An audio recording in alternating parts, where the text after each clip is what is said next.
Going to be completely honest and explain everything with my candidacy and all the legalities of everything going on. I am an extremely honest person and I am not hiding anything in the least bit. So before I start this, I think I should preface it with my philosophical beliefs and what I believe to my core. And to my core, I believe in the Constitution and specifically the Bill of Rights. And in the Bill of Rights, we have the right to due process and a jury trial. And I will always stand up for that. And that is a system of checks and balances where we, the people, can still control the system. I have to reiterate this because politicians will be manipulated by money and will pass laws for anything, and they will create never-ending laws that give them more power and more control to manipulate the system. And at the end of it, the only way we can do that is to somehow stand up and take the power back, and our forefathers left that ability in the way we have a jury trial. And through a jury trial, there's a thing called jury nullification, where the jury not only decides the guilt or innocence of the person on trial, but the justifiability of the law itself.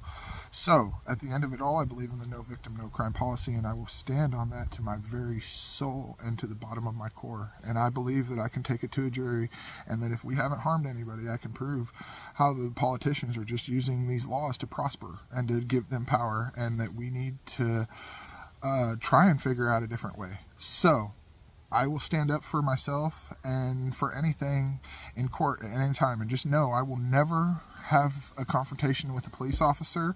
I will always abide if they give me a command. Now, there's a difference between asking a question and giving a command, but if they give me a command, I will always abide. But at the end of it all, I will always represent myself in court because I believe in it. And I believe that the Constitution gave us that right, and I believe in due process.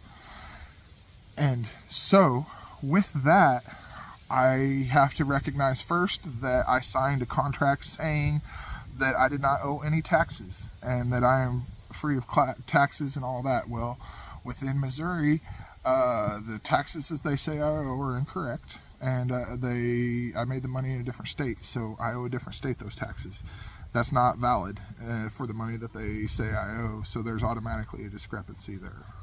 Number two, I feel the taxation is theft, and that instead we should be investing in it in the local community, or at least I should have the option to voluntarily decide where I wish to give it. So I will not abide by the system and being extorted. I will voluntarily give what I have available, and instead of doing that, I tend to try and help my community out as much as possible with boots on the ground in my own two hands. Because I live just a very modest life, and I live a minimalistic life, and I just do what I can with my hands. And that's what I choose to do in this world, and I should be free to do that. But coming back around, they asked if I owe them taxes, and no, I believe that taxation is theft. I will stand up for myself, and I will not pay them taxes, and I do not abide by their system. So I do not believe that their taxes are valid. I will not be an accessory to their crimes. I believe they're committing crimes, and I will not be an accessory to their crimes and help contribute to that. And if all I have to do is prove in court, once again, that they're committing crimes, which should be a pretty easy task, and therefore I will not have to be an accessory. So I plan to represent myself. Lawyers can't question the law because they abide by the Bar Association. I do not. So I will be questioning the law, and I am not scared. From there, I have the question of, they said that I have to live in the county for a year. I believe that this is a gray area because I live in a camper, and before I tried to get a P.O. box in Sunrise Beach, and they gave me a real big hassle and said I couldn't get a P.O. box because I didn't have a physical address. And I was like, I have to have some kind of something. And they're like, well, we can't do it. So if I live in a camper and choose a nomadic lifestyle, it automatically makes me no longer, I guess, a citizen, which I don't think is fair. And I think this needs to be addressed. But since it is not addressed, it leaves me into a very gray area to where I'm kind of lost in this world. So I originally filed in Camdenton. I was occasionally staying with a friend, and I can stay anywhere. I stay in Morgan, Camden, Springfield. I've stayed all over. I'm getting ready to go to North Carolina, and I go wherever I want. But I should be allowed to have a residence that I consider my own. I wrote that as Camdenton, and I filed for sheriff in Camdenton on a Republican ticket. I'm technically I created my own political party. I call it localism.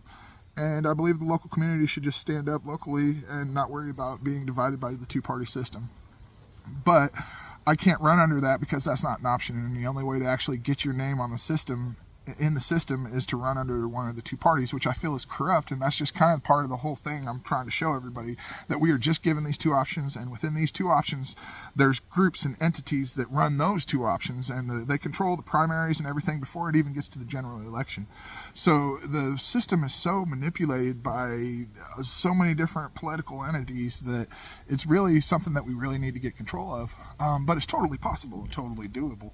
But I'm just going to show that there is no option for something like I'm doing. So logically, if I ever wanted to get any kind of publicity or anything, I'd have to file under a Republican ticket, which is the closest to what I believe in out of the two parties that are available. Logically, I'm more like a libertarian and just put it on a local level, take the libertarian mindset and just put it locally into a local form of government. But all that aside, I think that we need to address the fact that the nomadic lifestyle does not have an address that we can give it and a certain way of doing things. So I filed in Camdenton.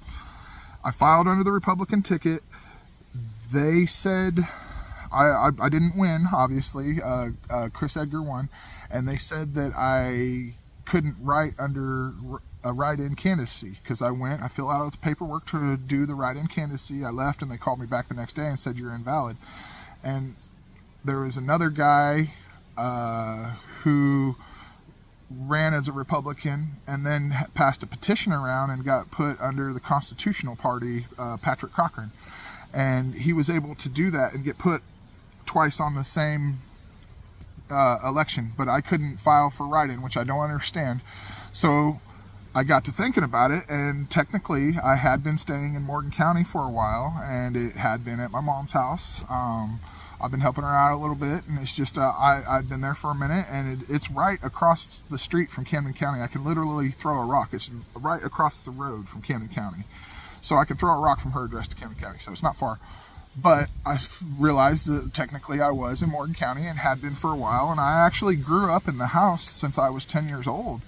So I've lived in that house in that county since I was 10. So when I went to file out the paperwork, it said, have you lived in the county more than a year? And I put yes, because I have lived in the county more than a year, maybe not recently, and it might have said recently, I don't know if it did or not, but at the end of it all, I feel that laws, and especially not addressing the area where I'm in my camper, it needs to be addressed, and until we find an area for that gray area, I don't think I'm in the wrong.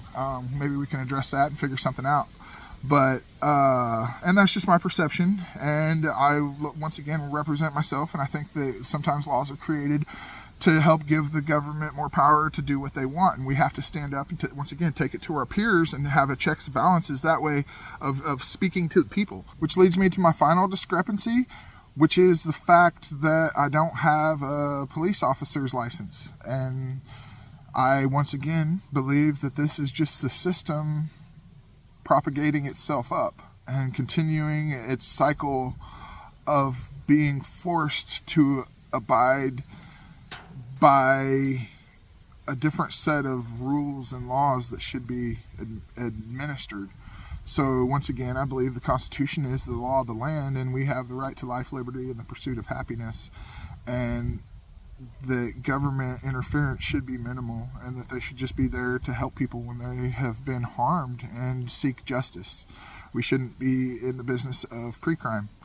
So I think that we should focus all the resources that are going from pre-crime and instead focus it on solving crimes. But that doesn't make the system very much money. And at the end of it all, a police officer has to abide by the system in place, and they can never question the law. And if you have to have a police officer's license where you can't question the law, you have now overthrown the Constitution, because our laws are in fact overthrowing the Constitution. So you have to acknowledge the fact that a law stating we have to have something that overthrows the Constitution may be invalid, and I will stand up for that, and I'll take it to, once again, a jury of 12 of my peers, that I should not have to have a police officer's license in order to run for sheriff. It is an elected official, and you shouldn't have any prerequisite whatsoever to be any elected official. Anyone at any time should be able to run any department of anything anywhere, and there should be no anything. We the people should be able to stand up and elect whoever we want at any time. And there should be no government regulation that regulates who we can and cannot elect. And I think that that's wrong. And I think that it's constitutionally incorrect. And I will stand up. I will represent myself. I will take it to 12 peers in hopes of jury nullification. And I feel that I can beat that. So I won't fight the system in any way. I will gladly go to court. I do pretty well in representing myself in court. I'm getting ready to go through another video I'm making on such. So yeah, just stay posted, and it's all gonna kind of roll together. So I appreciate everybody for keeping up, but this is me being 100% honest with everything going on and telling my views and perspectives on how I was able to be honest but still sign these contracts that I did sign in order to run for sheriff. And at the end of it all, I feel the sheriff is the most important position in the entire county that ensures our freedom and ensures justice and ensures everything. And I feel he has to be in the community's best interest no matter what at the end of it all. And we're facing a decision between the community and larger governments, and I hope that we can get sheriffs in every county that will stand up for our local communities. And that's just what I'm trying to aspire for, because like I said, I can't win, and I'm trying to create freedom and peace and the best for we the people and the best for our local communities and people I love and care about.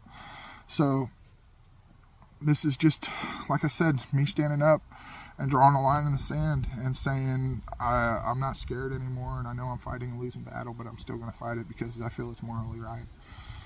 And that's just what I'm doing and why I'm doing it. And I know it'd be maybe a bit much, but I appreciate everybody keeping up. Thank you guys.